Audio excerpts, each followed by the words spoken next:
Alright class, in this lesson we're going to take a look at solving a rational inequality where we've got a big ugly fraction on the left hand side and it's greater than 1. Well, in the last lesson we had everything greater than 0 or less than 0, so in this one we also want to make this having to do with 0.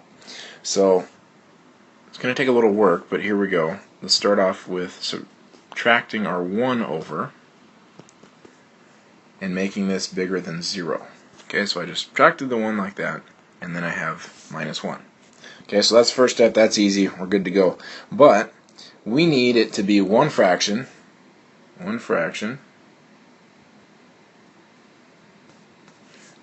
equal to 0 is kind of what we have to have it like for our first step.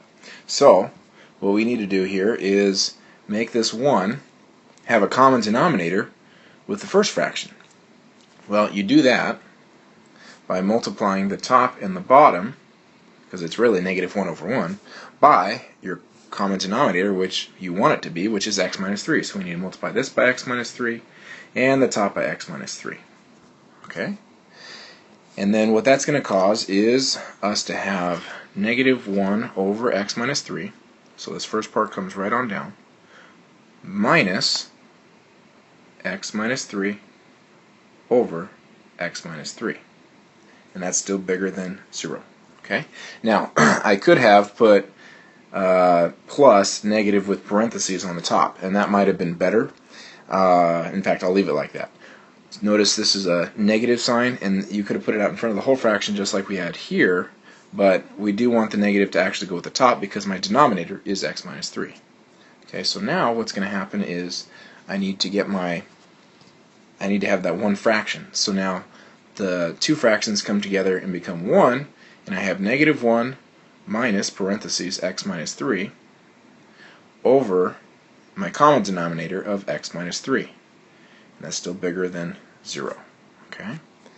So now I need to go ahead and distribute this negative sign, and that could give me, I'll just bring it over here on the right, negative 1 minus x plus 3 over my x minus 3. Still bigger than 0. And simplify your 3 and your negative 1 to give you 2 minus x over x minus 3. And that's bigger than 0. So now that we've got, so this was all that first step that I was talking about, having one fraction having to do with 0, whether it's greater than, less than, equal to 0, okay? So this was all the first step. Now what we need to do is deal with the top and the bottom of the fraction separately, and set the top. So we'll say step 2 is set the top equal to 0 and set the bottom equal to 0. And what that does is that will tell us where we have a sign change. Okay, we care about when is this fraction, this whole fraction, when will this whole fraction be bigger than 0? And well, there's critical points when the top is positive versus negative, and when the bottom of the fraction is positive versus negative. And we find out where those critical, or what those critical points are by setting the top equal to 0, which is 2 minus x equals 0, and then the bottom, x minus 3 equal to 0. And now what happens is I solve for the x in this first one, and so I subtract 2, and I get negative x equals negative 2, and then my x equals 1.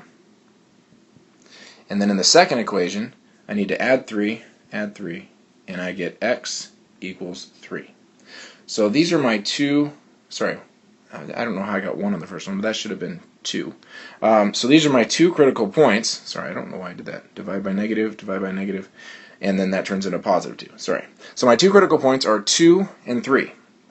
And just like the last lesson, I need to go ahead and draw my number line, like this, and put on it 2 and 3. Okay? And just like the last lesson, I need to check the points in each area. So this region on the left, the region between 2 and 3, and the region to the right of 3. Now I'm checking them, like I did in the last lesson, all in the original equation. Now the original equation was, again, negative 1 over x minus 3 bigger than 1. So we're checking with the original. Okay, and it's key that you have to check with the original, not the new one that I made. In other words, not this one right here, not the second one, but down here with the original equation. So, or inequality, technically. So I need to pick a point to the left of 2, like 0. A point between 2 and 3, like 2.5. And then a point to the right of 3, like 4. And yes, you do actually have to work with something like 2.5 or 2 1/3, but 2.5 is fine. It has to be between those two numbers. So what I do is I have to plug them into that original equation. So it's going to be -1 over 0 minus 3. And I'm checking, is that bigger than 1? Well, this is going to turn into, the 0 just goes away. It's -1 over -3. That turns positive. So 1/3 is 1/3 bigger than 0. And the answer is no. So this area is false. It doesn't work. My solutions are not there. So now I check 2.5. And I put -1 over 2.5 minus 3. Minus 3. Is that bigger than 1? Well, I get -1 over 2.5 minus 3, which would be -0.5. Well, -1 and -0.5 will cancel to be positive, and then 1 divided by 0.5, in other words 1 divided by a half, turns into a 2, because half goes into 1 twice. 2 is in fact bigger than 1, so this area is true, okay? Which means I have solutions between 2 and 3 for sure. Now I just have to check, do I have solutions over here to the right of 3 also? So -1 over, and I plug in 4, minus 3. Is that bigger than 1? Well, what happens here is this turns into -1 over -1, and that turns into 1. And then 1 is not bigger than itself, so this area is false. Okay? So, the only area where I have solutions is between 2 and 3. So what I need to do is write that like I did in the last lesson, which was 2, 3, and then parentheses. And I use parentheses because it can't actually equal to 3 because we don't have a solid line underneath the inequality. So since that's not there, I use parentheses here instead of brackets. Okay? Alright, now we're going to take a look at another problem. And in this problem, we've got a 2, and it's going to make the problem a little bit harder. So the first step, just like last time, we need to make it less than or equal to 0. So we're going to write x minus 2 over x plus 2, and then we're going to subtract the 2 over, and that's going to give us minus 2 is less than or equal to 0. Now, we need this 2 to be really over a 1, and we need common denominators. So we need to multiply the top and the bottom by x plus 2 because that's going to be our common denominator. And so what happens is we need to put parentheses around this x plus 2, and, sorry, that kind of missed, like that, and distribute our -2. So this, rewrite the left one to be x minus 2 over x plus 2, and then I'll take my -2, so minus 2x minus 4 all over x plus 2. And that's less than or equal to 0 still. Now technically there's a plus sign in the middle because I distributed the negative sign. So the plus between the fractions means I can rewrite it to be all one fraction now. My common denominator of x plus 2, and on top I have x, and I'll put the minus 2x next to it, minus 2 minus 4. And all that's still less than or equal to 0. Kind of ran out of room for that, but it's still there. So now I'm going to combine those like terms. So what I did was I just put the top together, and I just rearranged it so that I can combine my like terms a little easier. And we should end up with -x minus 6 over x plus 2 is less than or equal to 0. Now, just like the last problem, my whole goal so far is to have a single fraction compared to 0.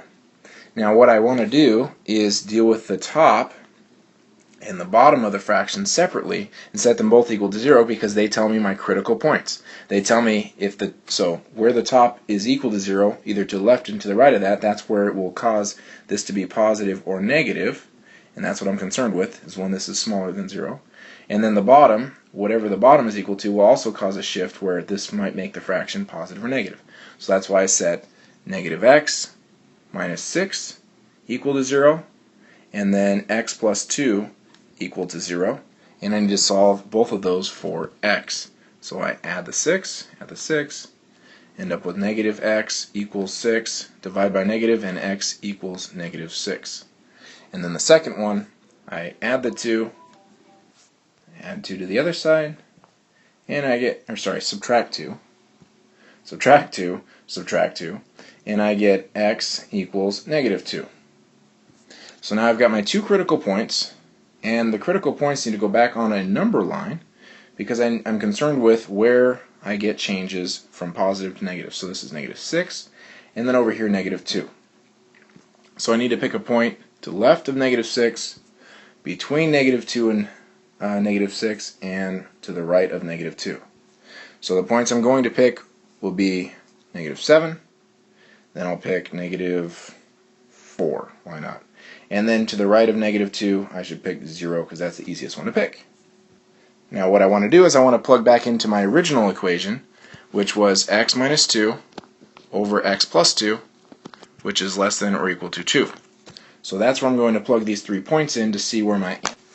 So what that means is I'm going to take my negative 7 and put it in for x, so negative 7 minus 2 over negative 7 plus 2. And the question is that less than or equal to 2? So if I work out the top, I should end up with negative 9 over negative 5. And when I divide those together, it changes to positive 9/5. Because 5 doesn't go into 9 twice, it only goes in once in a little bit, it is in fact less than or equal to 2. So this area is true, so this area works, and that means I have solutions over here. Now because it can be equal to, I also could use a bracket here because it can actually touch negative 6 to work. Okay?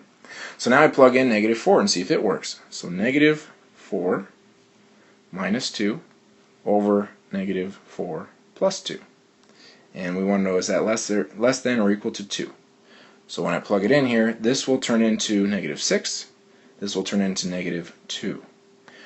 And if I they'll change the signs, 6 divided by 2 is 3, and 3 is not less than or equal to 2. So this area is false. There is no solutions there. I put true, but I meant false. It's false, so there are no solutions there. Now, we put 0 in. So it's 0 minus 2 over 0 plus 2. And we want to know, is that less than or equal to 2? Well, it's going to be negative 2 over 2, and that equals negative 1, which is less than or equal to 2, which I can't fit. But that means my solutions are over here to the right. All the things on the right work, so I use a bracket because, again, it can actually equal negative 2 because I got less than or equal to in my original equation here. So I can write my solution set as it works from negative infinity with a parentheses because you can't touch negative infinity all the way up to 6 with a bracket because you can touch, negative 6, and then from negative 2 all the way to infinity with parentheses. Again, you can touch negative 2, you can't touch infinity. So bracket on negative 2, parentheses on infinity, and you put u because it's one or the other, it's both. It's the union of those two things, so you put a u between them. Okay, so that's it for this lesson.